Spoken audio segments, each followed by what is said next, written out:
आता है point estimation. तो पॉइंट एस्टिमेशन क्या है? The process provide a single value which is calculated from the sample data is an estimate for the unknown population parameter.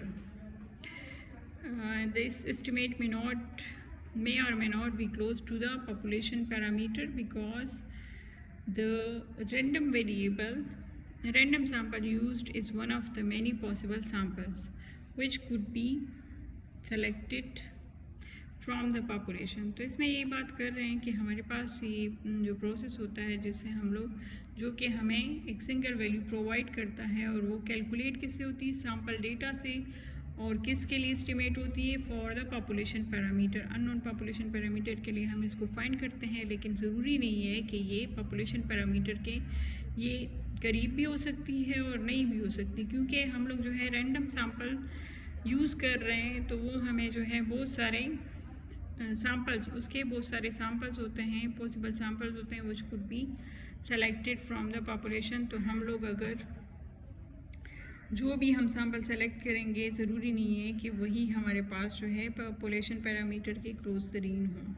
इस तरह से ये एग्जांपल है हमारे पास 6.1। तो इसमें कह रहे हैं कि a random sample of 10 observation, ये हमें 10 ऑब्जर्वेशन दी हैं and compute a point estimate. तो इससे हम लोगों ने पॉइंट एस्टिमेट फाइंड करना है किसके लिए? पॉपुलेशन मीन के लिए। तो पॉपुलेशन मीन हमारे पास क्या है? म्यू है।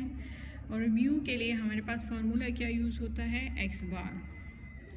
ठीक है, इसका स्टेटिस्टिक जो है वो हमारे पास एक्स बार है। तो इसलिए म्यू के लिए हम लोग पॉपुलेशन मीन के लिए हमारे पास क्या आएगा? एक्स बार आएगा is equal to summation X divided by N. तो इन सारी वैल्यूज़ को आप लोगों ने प्लस कर लेना है और डिवाइडेड बाई ये कितनी वैल्यूज़ हैं? 10 वैल्यूज़ हैं, 10 ऑब्जर्वेशंस हैं। तो ये सारी वैल्यूज़ 10 है, तो 10 पे डिवाइड करोगे तो 59, इन सबको प्लस करने से 59 आता है और डिवाइडेड बाई 10 ऑब्जर्वेशंस है तो डिवाइडेड बाई 10 करोगे तो 5.9 आता है। दूसरा हमें इसमें कह रहे हैं कि पॉपुलेशन स्टैंडर्ड डिवीजन। तो पॉपुलेशन स्टैंडर्ड डिवीजन के लिए हम क्या यूज़ करते हैं? पॉपुलेशन स्टैंडर्ड डिवीजन जो है वो सिग्मा होता है और इसका एस्टिमेटर जो है वो हमारे पास क्या होगा? S is equal to 1/n under root 1/n-1 summation X square minus summation X का whole square divided by n।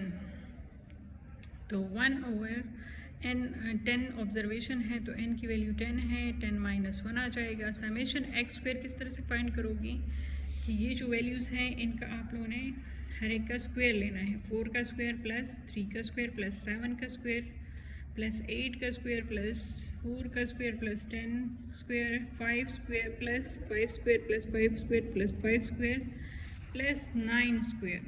तो इससे हमारे पास समेशन एक्स स्क्वायर आ जाएगा। जब इसको प्लस करोगे तो 409 आता है और समेशन एक्स जो है वो हमारे पास क्या आया हुआ है? 59 यहाँ पे दिया हुआ है ये समेशन एक्स और इससे 59 आया हुआ है। तो 59 का स्क्वायर ले लोगे और डिवाइडेड बाय n, तो 10 है 10 ले लोगे। ये इसके सामने लिखा भी है कि ये हमारे पास क्या है? एस्टिमेटर है। जब इसको आप लोग स्क्वायर लेकर और डिवाइडेड बाय 10 करोगे तो 348 आता है। 401 से माइनस करोगे और 401 से माइनस करोगे तो 52.9 आ जाएगा। फिर डिवाइडेड बाय 9 करोगे और अंडर रूट लोगे तो इससे आ जाता है 2.42। अब थर्ड पार्ट हमें इसमें क्या कह रहे हैं? Standard error of the mean. Standard error of the mean, तो हमारे पास जो है स्टैंडर्ड एरर पॉपुलेशन जो होता है वो हमारे पास क्या होता है? सिग्मा ऑफ एक्स बार। तो हमारे पास जो है इसके लिए एस्टिमेटर क्या होगा? एस ऑफ एक्स बार, जिसका फार्मूला हमारे पास है S divided by under root N. तो हम लोग ऊपर एस फाइंड कर चुके हैं, उससे 2.42 आया है। तो यहाँ पे हम एस की जगह 2.42 और अंडर रूट एन की जगह 10 आ जाएगा। तो इससे आंसर आ जाएगा 0.77। इस तरह से हमारे पास जो है फोर्थ हमें कह रहे हैं कि population proportion of even numbers. तो हमारे पास जो है अब प्रोपोर्शन की बात कर रहे हैं तो इवन नंबर्स जो हैं हमारे पास इसमें कितने हैं?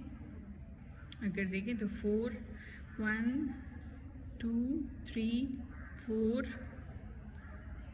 और 5 जो कि 2 पे डिवाइड हो रहे हैं, इवन नंबर्स हैं ये हमारे पास। तो ये 5 नंबर्स हैं। तो हमारे पास प्रोपोर्शन का जो है पॉपुलेशन प्रोपोर्शन का जो एस्टिमेटर है वो क्या है? पी हैट है। और पी हेड का फार्मूला क्या है, x डिवाइडेड बाय n। और हमें कह रहे हैं कि पॉपुलेशन कि हमें इवन नंबर्स का जो है प्रोपोर्शन ऑफ इवन नंबर्स हैं, तो इवन नंबर्स जो हैं वो हमारे पास क्या है, 5 हैं। कितने हैं, 5 हैं। तो x की जगह 5 आ जाएगा और डिवाइडेड बाय n की जगह 10 आ जाएगा। तो 5/10 इज इक्वल टू 0.5।